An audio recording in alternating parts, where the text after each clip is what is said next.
Hello everyone, my name is Kirill. You are on the AutoAdviser channel. Here we talk about complex things in a very simple way. Today we will talk about the ABS system.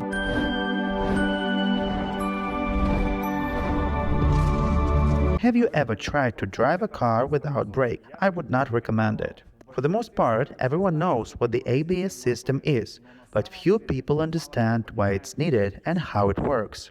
The ABS system stands for Anti-Lock Braking System and is used during emergency braking.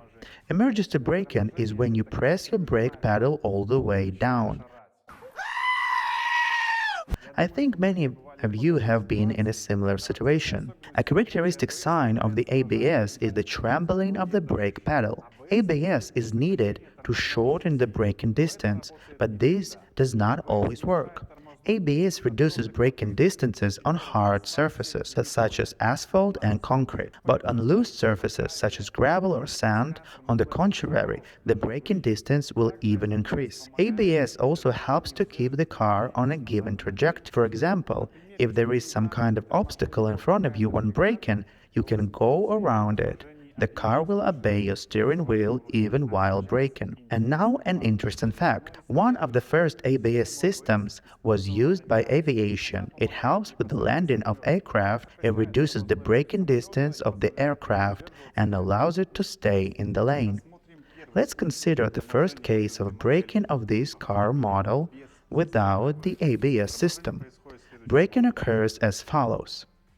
As you can see, in this case, the wheels do not rotate. We can say that they are blocked.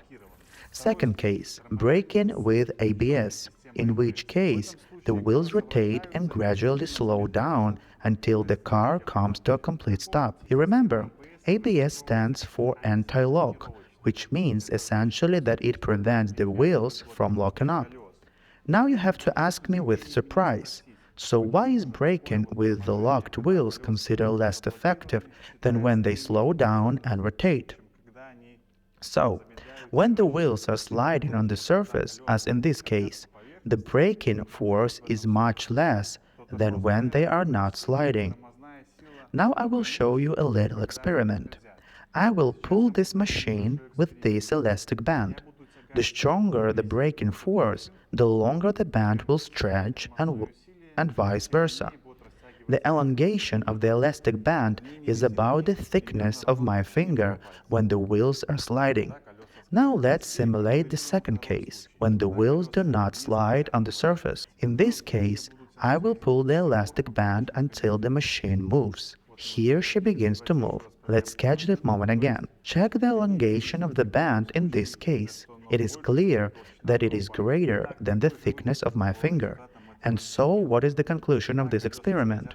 When the wheels slide on the surface, the braking force is less than when the wheels are in contact with the surface. Scientifically, this conclusion can be said as follows, that the static friction force is greater than the sliding friction force. By the way, the same effect is observed when starting a car from an intersection. If two identical cars start and one of them starts to slip, the one that does not slip will accelerate faster, which is why special start systems are installed on high-powered cars that allow you to start without slipping.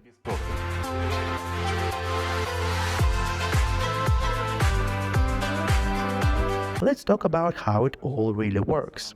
When you press the brake pedal, the brake pads begin to compress the brake discs, and the car is slowly stopping, including the wheels. The ABS system constantly analyzes the wheel speed. As soon as it sees that the wheel has almost stopped, it releases the brake pads, then again presses and releases, and in this way in cycles, your car with the ABS system stops. The main elements of the ABS system are, firstly, the ABS sensors, which are installed on each wheel.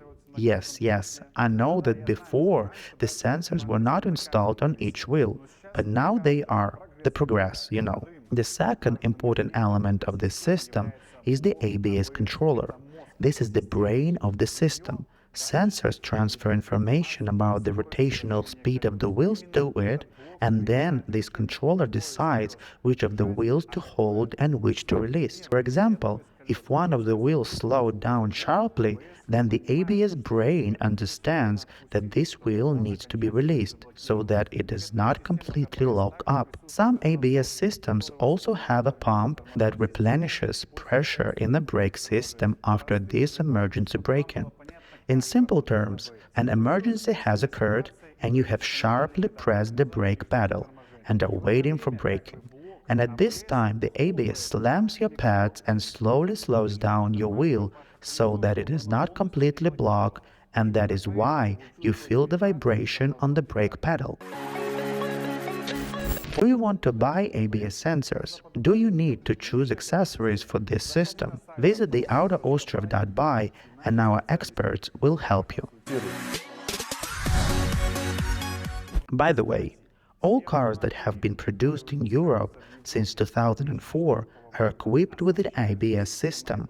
If you would accelerate in your yard to a speed of 7 km per hour and press the brake urgently, then the system will not work. It starts working at speeds above 10 to 15 km per hour. The ABS system is a very important system for every car, so go through MOT check on time and correct all malfunctions in this system. But do not forget that ABS is useless on surfaces such as sand, gravel, and also if you drive winter-studded tires on ice, for example. I hope this video was useful for you, and now you know how ABS actually works and why it's needed. This was the AutoAdviser channel. Be sure to like, leave your comment, do not forget to subscribe to our channel, and all the best to you. See you soon.